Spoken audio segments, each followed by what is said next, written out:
daw po natin sinusubuan ay dito nakikita sino daw po ang mas malaki ang pagmamahal sa isa't isa.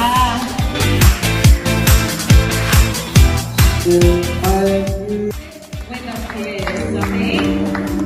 Ayan. Alright. And ngayon, for this time, habang po kayo ay nakatayo sa gitna, gusto ko po mag-hold hands kayo. And lahat po ng ceremony na ginawa natin is kailangan natin i-seal ng isang kiss para makuha po sa picture and video, okay? Ngayon, ang akin lang po sasabihin, kahit ano pong mangyari, ay wag po ninyong bibitawan ng isa't isa.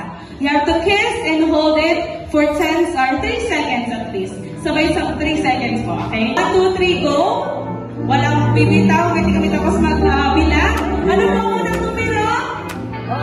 1. Siyempre, unang-una sa lahat, maraming salamat po for this time na pagbibigay mo ng pagkataon nakasama, of course, si Angelo and Nicole. Para mabilang ang bilang. Ano po ulit?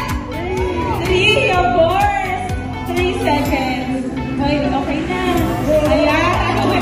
Parang pa natin 10 seconds. Angelo and Nicole. Ayan. Gusto ko mag-thank you sa'yo for giving me this opportunity na mag-aaway sa kasal mo. And na-appreciate ko yun kasi sa lahat ng babaeng pinsan, ikaw yung pinaka